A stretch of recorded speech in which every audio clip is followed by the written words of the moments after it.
नमस्कार दोस्तों, कैसे हैं आप लोग। आशा है आप लोग अच्छे होंगे। दोस्तों, आज की कहानी है जीवन का सबक।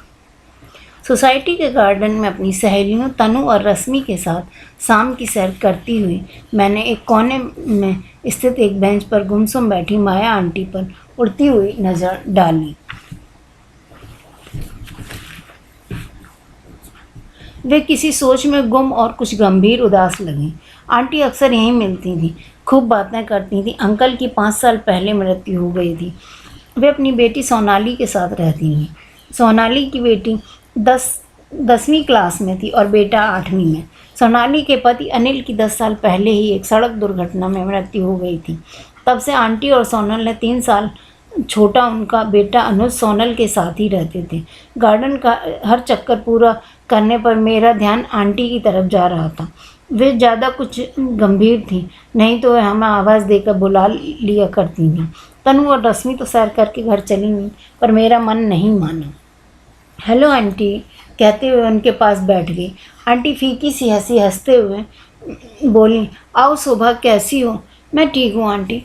आज आप अकेली क्यों बैठी हैं? बाकी आंटी कहाँ हैं? आपकी सहेलियाँ? वे सब सैर करके घर चली गईं। आप नहीं गई? घर जाने का मन नहीं हुआ। ओह, सोनल नहीं है घर पर क्या? नहीं, मूवी गई है बच्चों के साथ। आप नहीं गई? मुझे कौन ले जाता है। इससे ज़्यादा किसी के जीवन में हस्तक्षेप करना मुझे ठीक नहीं लगा। मैं चुप रही, पर आंटी ने खुद ही अपने मन का गुबार निकालना शुरू कर दिया। जैसे जैसे आंटी अपने मन की पीड़ा बांट रही थी, मेरा दिल उनके प्रति असीम सहानुभूति से भरता जा रहा था।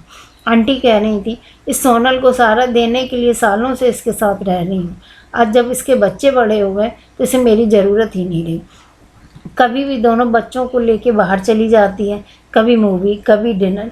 मैं अनुज की नौकरी मिलते ही उसके साथ चली जाऊंगी। बेसहारा सी पड़ी हूँ, कोई और ठिकाना नहीं है ना, इसलिए तो उसके इतने नखरे क्यों उठाती। अभी तक उसके बच्चे छोटे थे, इसलिए हमारी ज़रूरत थी। उसका पति इतना पैसा छोड़कर गया है, तब भी उसे मुझ पर और अनुज पर खर्च करने में तकलीफ़ होती है। मैं हैरान दुखी सी आंटी सी बात सुन रही थी।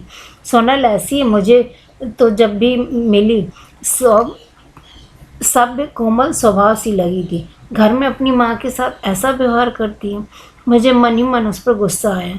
अंधेरा होने लगा तो आंटी को ज़बरदस्ती वहाँ से उठाकर घर भेजकर मैं भी अपने घर वापस आ गई।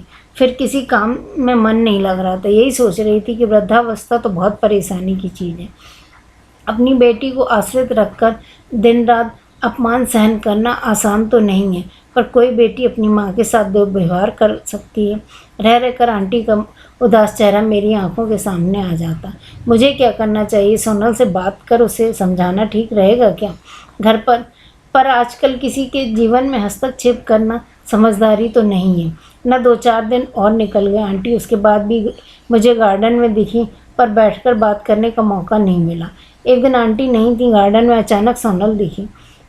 मैं हैरान हो गई। वह भी मुस्कुराई। मैंने कहा, तुम आज काफ़ी दिन बाद दिखी हो, आज आंटी नहीं है? माँ की किटी पार्टी है आज। अच्छा, हाँ, आज बच्चे भी बर्थडे पार्टी में गए हैं। मैंने सोचा मैं भी सैर पर निकल जाऊँ। अच्छा किया, मैंने कहा। उसने भी मेरे साथ कदम बढ़ा दिए। वह मेरे बच्चों की पढ़ाई के बारे में पूछती रही। उसका सब स्वभाव मुझे हमेशा अच्छा तो लगा था, पर आंटी की बातों के बाद मैं काफ़ी दुविधा में थी और उससे आंटी के बारे में भी बात करना चाहती थी। सैर के बाद मैंने उससे कहा, सोनल, हम 5 मिनट बेंच पर बैठ सकते हैं? हाँ, क्यों नहीं। हम दोनों बैठ गए। कैसे बात शुरू करूं, मैं सोच ही रही थी कि आखिर मैंने पूछ ही लिया। अनुज की कहीं जॉब मिली? सोनल के चेहरे पर दुख का एक साया सा लहराता हुआ साफ साफ दिखा। मैंने ठंडी सांस लेकर मैं बोली, मिलेगा उसे ना जो ढूंढना चाहता हूँ। क्या बताऊँ सुबह, घर घर की कहानी है। छोड़ो, आज इतने दिनों बाद तुमसे मिली हूँ, क्या अपना रोना लेके बैठूँ? अरे नहीं, तुम मुझे अपने दिल की बात बता सकती हो। कुछ परेशानी है क्या?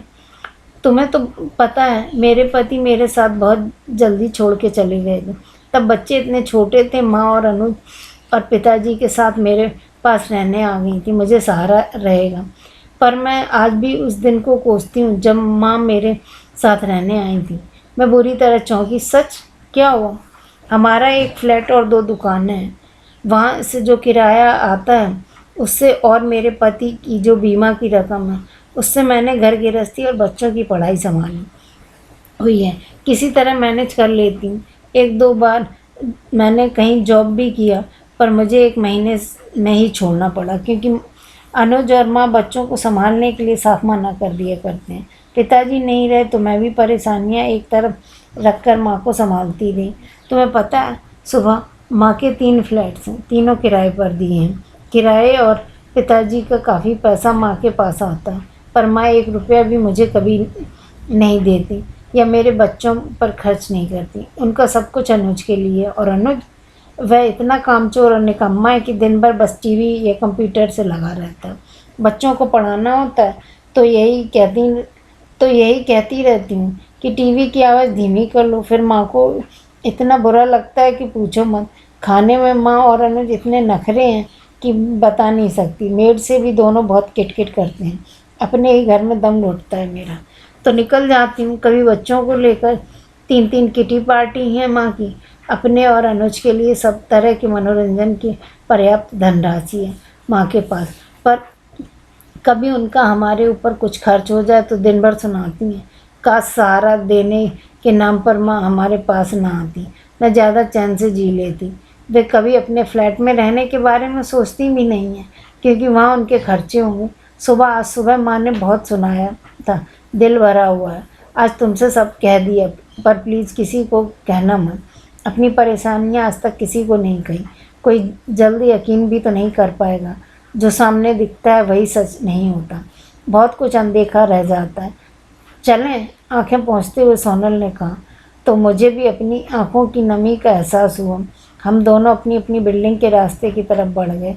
मैंने उसे मुड़कर देखा तो उसके थके सुस्त कदमों से उसके दिल की उदासी महसूस हो रही थी। मुझे तो अभी अभी जीवन का एक सबक मिला था कि चाहे जितना रिश्ता गहरा क्यों ना हो, कभी एक तरफ की बात सुनकर किसी के बारे में कोई राय नहीं बना लेनी चाहिए। पता नहीं सच क्या हो, दूसरा अपने अंदर पता नहीं कितने दुख समेट कर जी रहा हो। बुजुर्ग माता पिता भी तो कर देते हैं ना गलतियाँ। सिर्फ बड़े होने से ही नहीं उनकी हर बात सही सच नहीं हो जाती ना। दोस्तों, आप लोगों को ये कहानी कैसी लगी? अगर आप लोगों को इस कहानी में कुछ भी अच्छा लगे तो प्लीज़ लाइक कीजिए, सब्सक्राइब कीजिए और सपोर्ट कीजिए। धन्यवाद।